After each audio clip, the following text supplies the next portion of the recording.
There are miracles that shine in front of crowds, and there are miracles that God hides in silence, revealed only to those who must know the truth. When Padre Pio was still a young friar, hidden away in Pietrelcina, no crowds followed him. There were no cameras, no journalists, no pilgrims climbing mountains for a glimpse of him. There was simply a humble Capuchin, unknown to the world, but watched by heaven. His spiritual director, Father Agustin, recognized something exceptional in him. He saw holiness, yes, but holiness must be proven. And so, a test was prepared. A letter was sent to Padre Pio, not in Italian, not in Latin, but in Greek, a language the young friar had never studied, never read, never even been exposed to. It was a test no one expected him to pass, except God. Padre Pio received the letter, opened it, and read every word as if it had been written in his own tongue. He responded immediately, writing back with perfect comprehension. When his spiritual director received Padre Pio's reply, he was shaken. How could this be? How could a poor Italian friar understand Greek with such precision? He confronted Padre Pio, demanding an explanation.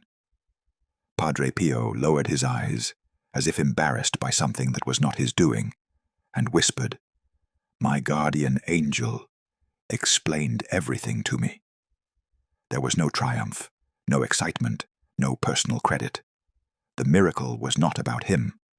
It was about obedience, God showing a priest that the soul in his care was being guided directly from heaven. Years later, this moment would become a landmark. The first great sign that Padre Pio's mind was being shaped by a world far beyond earthly reach, because it would not end with Greek. Soon, letters would arrive from every direction: French, German, English. They came from priests and scholars, some sincere, others eager to catch him in a lie. Padre Pio answered them all, accurately, deeply, pastorally.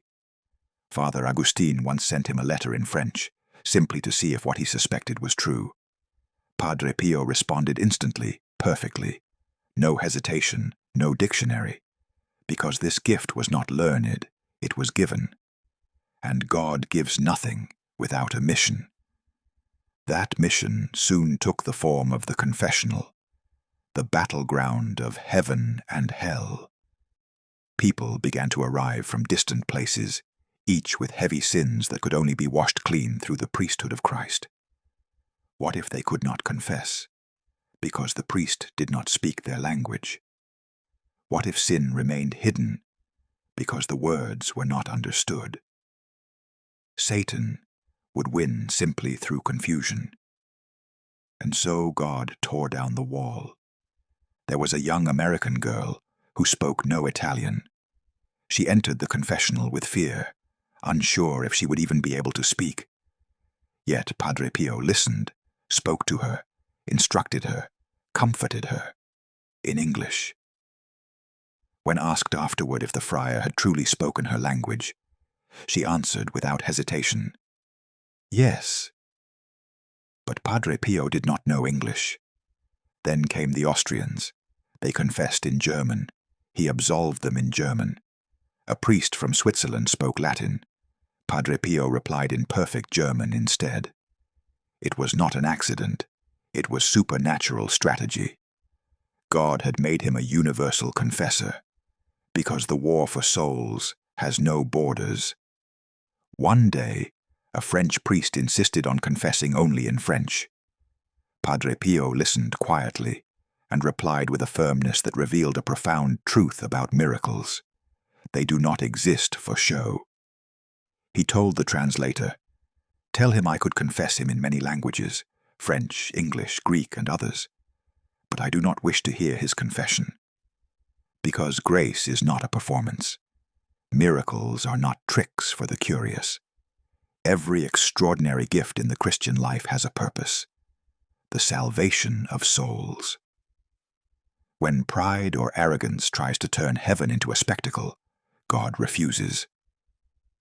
Padre Pio understood this completely. His gifts were not for himself. They were for the hearts that arrived wounded, desperate, burdened by sin, needing the only freedom that matters: reconciliation with God. His guardian angel was not just a translator or a celestial secretary. He was a co-worker in the priesthood of Christ. Every time Padre Pio heard a confession in a foreign tongue, every time he read a letter he should not have understood, heaven itself was bending close to earth so that one more soul could be saved. Angels do not exist to decorate theology. They exist to fight for human eternity. This is why Padre Pio constantly urged his spiritual children to speak to their guardian angels, to trust them, to take them seriously. He wrote, "Never say you are alone. You would offend this heavenly companion." For Padre Pio, the visible and invisible worlds were one battlefield. He could see what we ignore. He could hear what we dismiss. And because he trusted completely, heaven could act freely through him. If today you are hearing this story, it is not by accident. Perhaps your own guardian angel has brought you here to remind you that you are not abandoned in your struggles, your doubts, your sins. The same God who sent an angel to teach Greek to a humble friar has sent an angel to guard you, guide you, and bring you home. So before you go on with your day, repeat with the trust Padre Pio lived every moment of his life. My guardian angel, help me to love God. Help me to reach heaven. Padre Pio never wanted anyone to admire his gifts and stop there. His whole life pointed to a truth he begged his spiritual children to live. You also have a guardian angel, and he is closer than your own breath. If the angel of Padre Pio could teach Greek to a humble friar, could carry prayers across oceans, could wake a priest in the middle of the night because someone desperately needed grace, imagine what your angel is ready to do for you, if only you would speak to him. So how do we begin? The simplest way possible, by acknowledging his presence. When you wake in the morning, before touching a phone, before letting the world flood you with distractions, turn your heart to heaven and say, "My guardian angel, lead me today." When you lie down to sleep, entrust the darkness to him. Ask his protection through the night, because he is not a symbol, he is not a metaphor.